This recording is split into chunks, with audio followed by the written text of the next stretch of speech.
کچھ دیر کے لیے اس قدر گہری خاموشی چھا گئی کہ جیسے سارا شہر ہی نیند میں چلا گیا ہو۔ ہر طرف سناٹا، تاجر خاموش، پہاڑی راہیں سنسان، نہ کوئی امید، نہ کوئی مہم، نہ بوڑھے بادشاہ، نہ منزلیں، نہ کوئی خزانہ اور نہ احرام مصر۔ ایسے لگ رہا تھا جیسے دنیا ہی ختم ہو گئی ہو، کیونکہ اداسی اس کی روح تک اتر چکی تھی۔ السلام علیکم ناظرین، میں ہوں نعیم سلیری اور آپ دی الکیمسٹ کی اردو ٹرانسلیشن 2 سن رہے ہیں۔ وہ بہت سی نئی چیزیں سیکھ رہا تھا۔ ان میں سے بعض وہ تھیں جن کا وہ پہلے بھی تجربہ کر چکا تھا، اس لیے حقیقت میں وہ اس کے لیے نئی تو نہیں تھیں، لیکن وہ انہیں کبھی سمجھ نہیں سکا تھا۔ شاید اس لیے کہ وہ ان کا عادی ہو چکا تھا، لہٰذا انہیں سمجھنے سے قاصر تھا۔ اس نے محسوس کیا کہ اگر میں یہ زبان سیکھ لوں جس میں لفظوں کی ضرورت نہیں ہوتی تو میں دنیا کو سمجھنا بھی سیکھ سکتا ہوں۔ خود کو مطمئن اور پرسکون پاتے ہوئے اس نے تانجیر کی گلیوں میں گھومنے کا فیصلہ کیا۔ صرف اسی طرح وہ نشانیوں کو سمجھ سکتا تھا۔ وہ جانتا تھا کہ اس کے لیے بہت زیادہ صبر کی ضرورت ہے، لیکن صبر کے بارے میں بھلا چرواہوں سے زیادہ اور کون جان سکتا ہے۔ اس نے ایک بار پھر محسوس کیا کہ بھیڑوں کی سنگت سے حاصل ہونے والے تجربے کا اطلاق وہ اس اجنبی سرزمین پر بھی کر سکتا تھا۔ اور پھر بوڑھے بادشاہ نے بھی تو بتایا تھا کہ تمام چیزیں اصل میں ایک ہی ہیں۔ کرسٹل کا سوداگر آج صبح بھی اسی پریشانی کے ساتھ بیدار ہوا جو اس کا روز کا معمول تھا۔ وہ گزشتہ 30 برس سے اسی جگہ پر تھا۔ اس کی دکان پہاڑی راستے کی چوٹی پر موجود تھی، جہاں سے گاہکوں کا گزر کم ہی ہوتا تھا۔ اب کسی بھی قسم کی تبدیلی کے لیے بہت دیر ہو چکی تھی۔ وہ تو بس صرف کرسٹل سے بنی چیزوں کی خرید و فروخت ہی جانتا تھا۔ کبھی وہ بھی وقت تھا جب عرب تاجر، فرانسیسی اور برطانوی ماہرین ارضیات اور جرمن فوجیوں سمیت بہت سے لوگ اس کے گاہک تھے۔ ان دنوں کرسٹل کا کاروبار انتہائی شاندار تھا۔ وہ امیر ہونے کا خواب دیکھتا اور یہ بھی سوچتا کہ جب وہ بڑا ہوگا تو اس کے ساتھ ایک خوبصورت خاتون بھی ہوگی۔ مگر وقت کے ساتھ تانجیر بہت زیادہ بدل گیا۔ قریبی شہر سیوٹا نے اتنی تیزی سے ترقی کی کہ تانجیر میں کاروباری سرگرمیاں زوال کا شکار ہو گئی اور دکاندار وہاں سے منتقل ہو گئے۔ اب تو بس پہاڑی پر کہیں کہیں چند ایک چھوٹی چھوٹی دکانیں ہی موجود تھیں، اور کوئی بھی ان دکانوں پر ایک سرسری نظر مارنے کے لیے پہاڑی پر چڑھنے کو تیار نہ تھا۔ کرسٹل کے سوداگر کے پاس کوئی متبادل نہیں تھا۔ وہ گزشتہ 30 سال سے اسی کاروبار میں تھا اور اب کوئی نیا کام کرنے کے حوالے سے بہت دیر ہو چکی تھی۔ اس کی صبح یہاں سے خال خال گزرنے والے لوگوں کا مشاہدہ کرنے میں گزرتی۔ وہ کئی سالوں سے ایسا ہی کر رہا تھا۔ اب تو وہ یہاں سے گزرنے والوں کے اوقات کار سے بھی واقف ہو چکا تھا۔ دوپہر کے کھانے کے وقت سے ذرا پہلے ایک لڑکا اس کی دکان کے سامنے رکا۔ اس کا لباس معمول کے مطابق تھا، لیکن کرسٹل مرچنٹ کی تجربہ کار نگاہوں نے بھانپ لیا کہ اس کے پاس خریداری کے لیے کوئی پیسہ نہیں ہے۔ تاہم اس نے فیصلہ کیا کہ وہ لڑکے کے جانے کے بعد ہی کھانے کا وقفہ کرے گا۔ دکان کے دروازے پر آویزاں کارڈ سے پتہ چل رہا تھا کہ دکاندار کئی زبانیں بول اور سمجھ سکتا ہے۔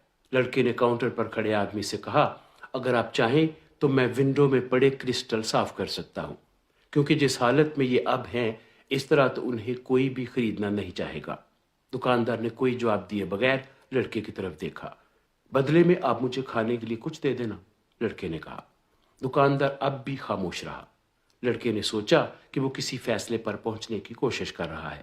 تھیلے میں اس کی جیکٹ تھی اور صحرا میں تو اسے اس کی ضرورت پڑنی نہیں تھی، اس لیے اس نے جیکٹ نکالی اور اس سے کرسٹل صاف کرنا شروع کر دیے۔ آدھے گھنٹے میں اس نے تمام کرسٹل صاف کر دیے۔ اس دوران 2 گاہک دکان میں داخل ہوئے اور انہوں نے کچھ کرسٹل خرید بھی لیے۔ کرسٹل صاف کرنے کے بعد اس نے دکاندار سے کھانے کے لیے کچھ مانگا۔ چلو آؤ دوپہر کا کھانا کھاتے ہیں، دکاندار نے کہا۔ دکان بند کر کے وہ قریبی ہوٹل پر چلے گئے۔ جو ہی وہ کھانا کھانے کے لیے ٹیبل پر بیٹھے تو کرسٹل مرچنٹ نے ہنسنا شروع کر دیا۔ تمہیں کچھ صاف کرنے کی ضرورت نہیں تھی، اس نے کہا۔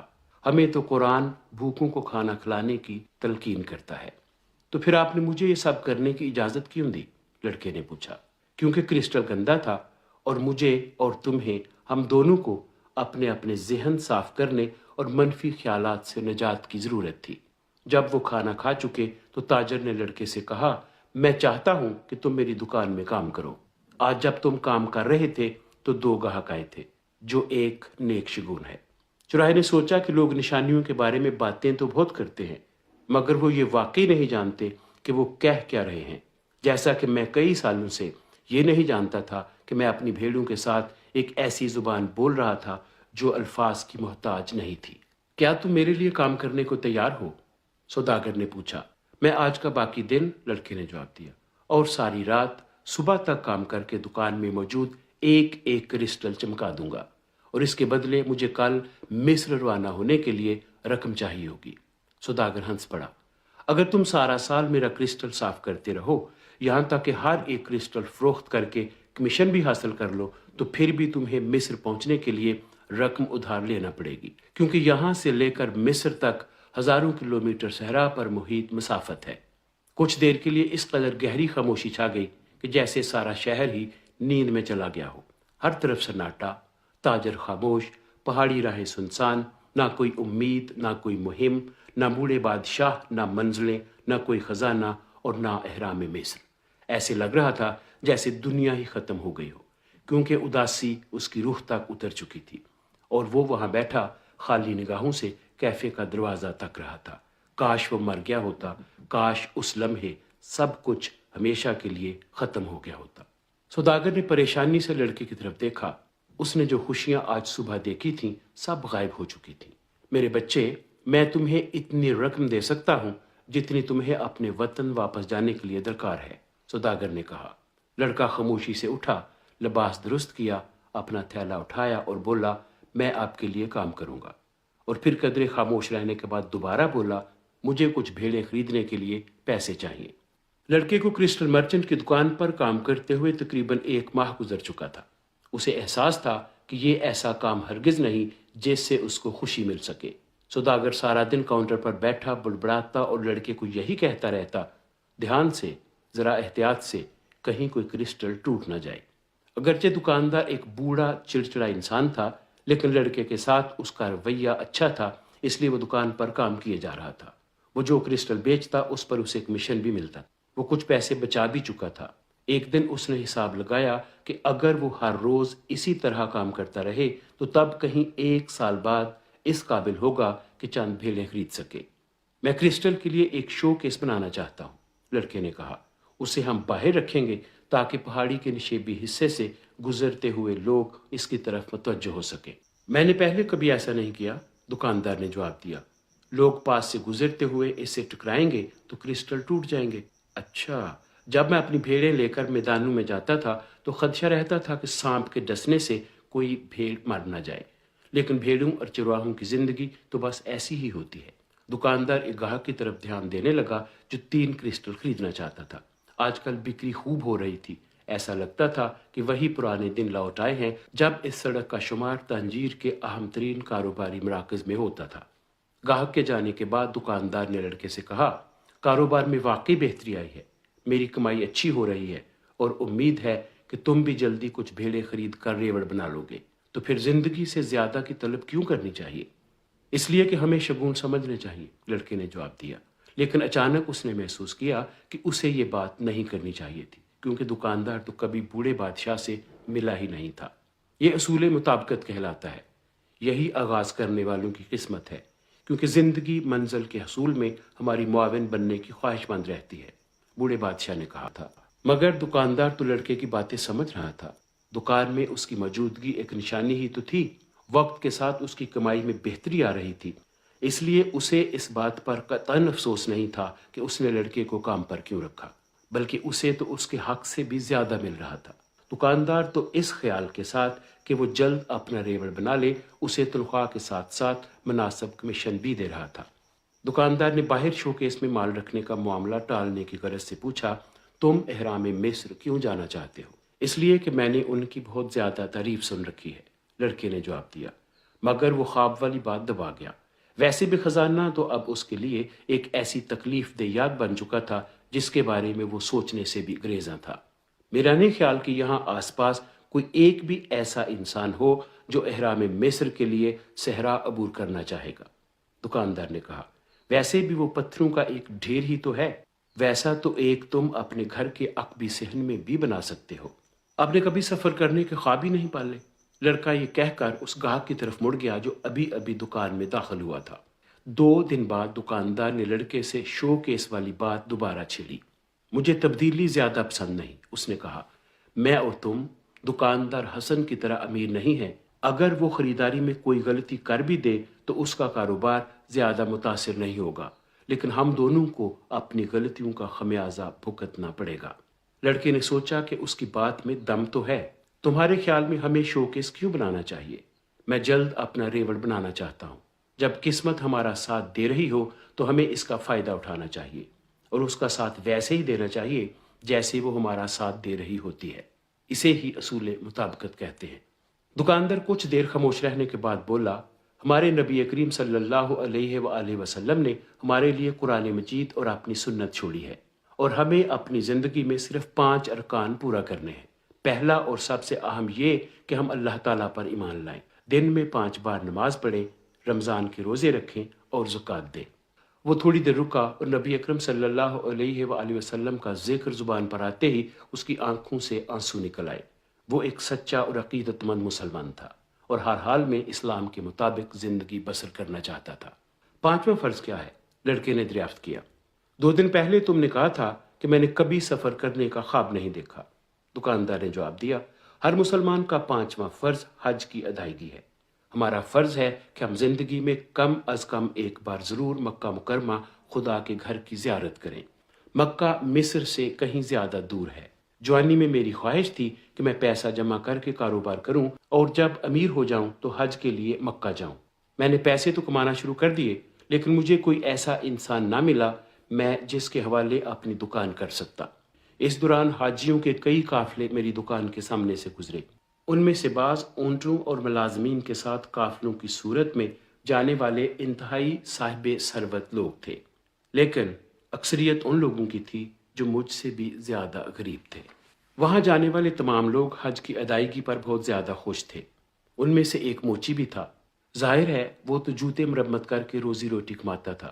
واپس آ کر اس نے بتایا کہ اسے صحرا عبور کرنے میں پورا 1 سال لگ گیا تھا، لیکن اسے اتنی تھکن بھی نہیں ہوئی تھی جتنی تانجیر کے بازاروں میں خریداری کرتے وقت ہو جاتی ہے۔ اچھا، تو آپ حج کے لیے اب کیوں نہیں چلے جاتے؟ لڑکے نے پوچھا۔ مکہ جانے کی خواہش کے باعث ہی تو میں زندہ ہوں۔ یہ یکسانیت سے بھرے دن، الماری میں پڑے خاموش کرسٹل اور اس خوفناک بوسیدہ ہوٹل پر ہر روز دوپہر اور رات کا کھانا کھانا، یہ سب اسی وجہ سے برداشت کر رہا ہوں۔ میں تو تصورات میں ہزاروں بار صحرا عبور کر چکا ہوں۔ میں خود کو حجر اسود کے سامنے پاتا ہوں اور خدا کے گھر کا طواف کرتا ہوں۔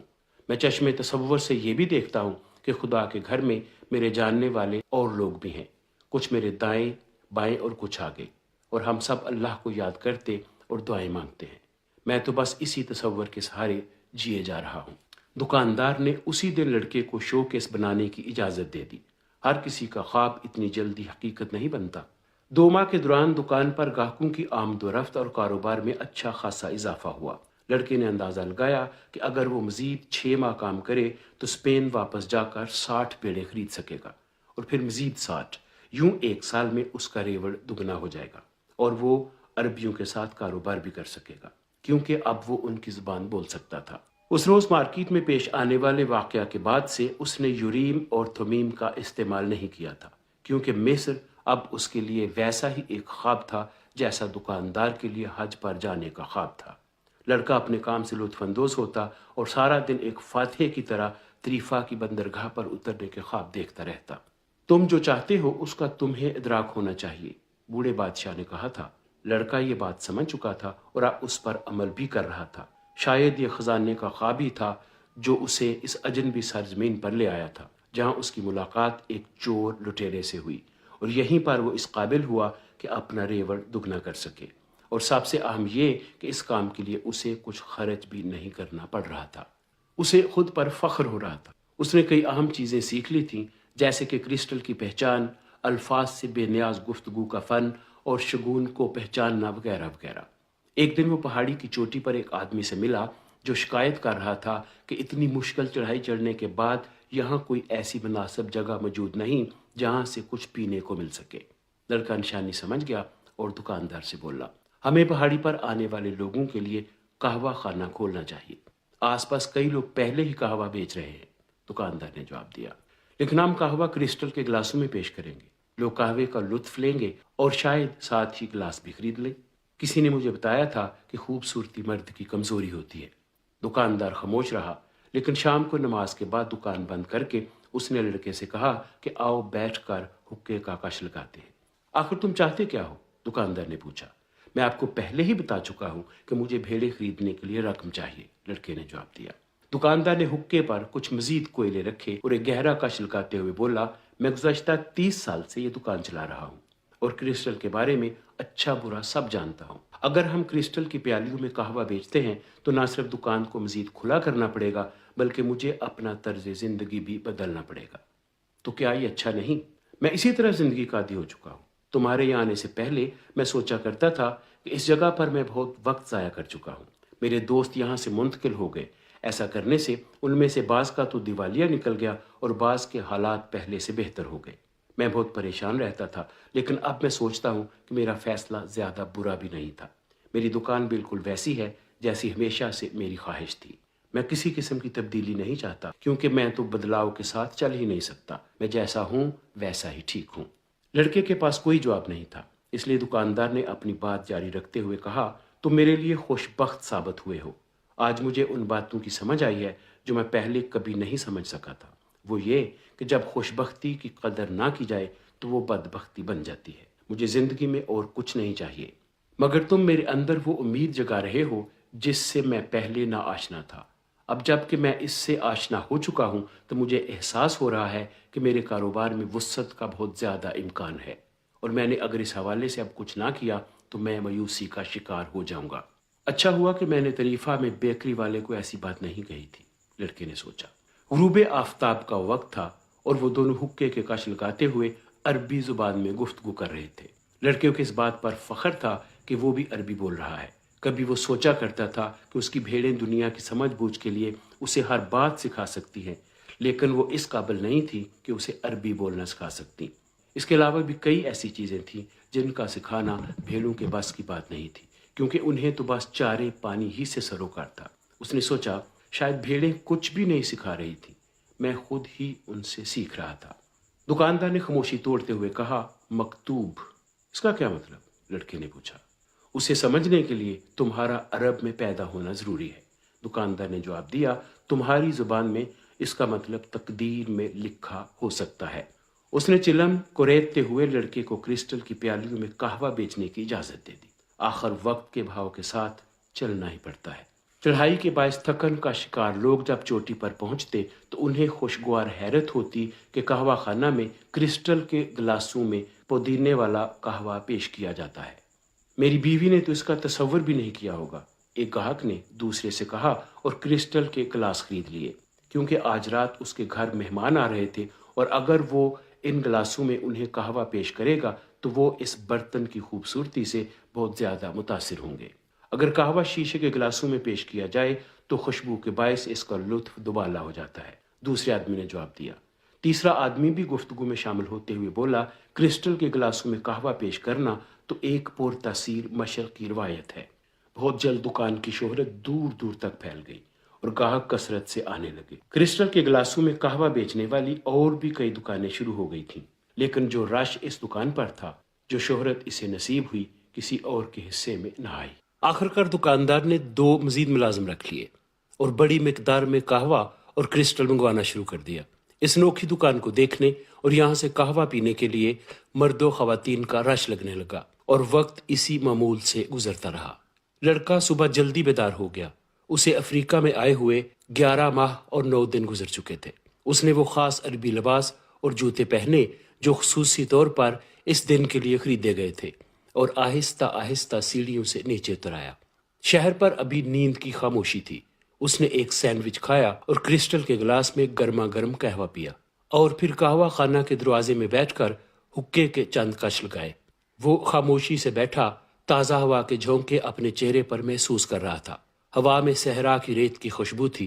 حقے کے کش لگانے کے بعد اس نے اپنی جیب میں ہاتھ ڈال کر پیسوں کا ایک بنڈل نکالا اور اسے غور سے دیکھنے لگا۔ رقم دیکھ کر اس نے اندازہ لگایا کہ اس سے نہ صرف وہ 120 بھیڑیں خرید سکتا ہے بلکہ واپسی کا ٹکٹ اور اپنے وطن جا کر افریقہ سے تجارت کرنے کے لیے درآمدی لائسنس بھی حاصل کر سکتا ہے۔ وہ دکاندار کے جاگنے اور دکان کھولنے کا انتظار کرتا رہا۔ جب دکاندار کام سے فارغ ہوا تو دونوں نے مزید قہوہ پینے کا سوچا۔ میں آج جا رہا ہوں، لڑکے نے کہا۔ اب میرے پاس بھیڑیں خریدنے اور آپ کے پاس مکہ مکرمہ جانے کے لیے مطلوبہ رقم موجود ہے۔ دکاندار کچھ نہ بولا۔ کیا اب مجھے دعائیں دے کر رخصت کریں گے؟ لڑکے نے پوچھا۔ آپ نے میری بہت مدد کی ہے۔ دکاندار خاموشی سے قہوہ بناتا رہا۔ جب قہوہ تیار ہو گیا تو لڑکے سے کہنے لگا، مجھے تم پر فخر ہے۔ تم نے میرے کاروبار کو ایک نئی جہت دی ہے، لیکن تم جانتے ہو کہ میں مکہ نہیں جاؤں گا، بالکل ویسے ہی جیسے تم ریوڑ نہیں بناؤ گے۔ آپ سے یہ کس نے کہا؟ لڑکے نے حیرانی سے پوچھا۔ مکتوب، دکاندار نے جواب دیا اور لڑکے کو دعائیں دیتے ہوئے رخصت کر دیا۔ لڑکے نے کمرے میں آ کر اپنا سامان باندھا۔ اب اس کے پاس سامان سے بھرے 3 تھیلے تھے۔ جب وہ کمرے سے نکلنے لگا تو ایک کونے میں اس کی نظر اپنے چراہوں والے پرانے تھیلے پر پڑی۔ وہ تو مدت ہوئی اسے بھول ہی گیا تھا۔ اس نے تھیلے سے جیکٹ نکالی تاکہ کسی غریب کو دے سکے۔ جب وہ جیکٹ نکال رہا تھا تو دونوں پتھر یوریم اور تھمیم فرش پر گر گئے۔ پتھروں سے اسے بوڑھا بادشاہ یاد آ گیا۔ اسے اس بات پر حیرت ہوئی کہ آخر وہ اتنی دیر تک ان پتھروں کو بھولا کیسے رہا۔ وہ تو تقریباً 1 سال سے اسی خواہش کے ساتھ سخت محنت کر رہا تھا کہ اتنے پیسے کما لے جن سے وہ باعزت طریقے سے اسپین واپس جا سکے۔ خواب دیکھنا مت چھوڑو اور نشانیوں کو سمجھو، بوڑھے بادشاہ نے کہا تھا۔ لڑکے نے پتھر اٹھائے تو اسے یوں محسوس ہوا جیسے بوڑھا بادشاہ یہیں کہیں آس پاس ہی موجود ہے۔ اس نے سال بھر سخت محنت کی تھی اور اب نشانیاں یہ کہہ رہی تھیں کہ جانے کا وقت ہو گیا ہے۔ اگرچہ بھیڑوں کے ساتھ رہ کر میں عربی نہیں سیکھ سکتا، لیکن پھر بھی وہی کام کرنے جا رہا ہوں جو میں پہلے کیا کرتا تھا۔ ناظرین، آپ نے ناول دی الکیمسٹ کی اردو ٹرانسلیشن ایپیسوڈ 2 سنی اور دیکھی۔ اس سے پہلے ایپیسوڈ 1 اپلوڈڈ ہے چینل پر، آپ چاہیں تو اس کو دوبارہ دیکھ اور سن سکتے ہیں، اس کا لنک ڈسکرپشن میں دے دیا گیا ہے۔ اگر آپ کو یہ کاوش اچھی لگی ہو تو چینل سبسکرائب، ویڈیو کو لائک اور شیئر ضرور کیجیے گا۔ آج کے لیے اتنا ہی، مجھے اجازت دیجیے، اپنا خیال رکھیے گا۔ خدا حافظ۔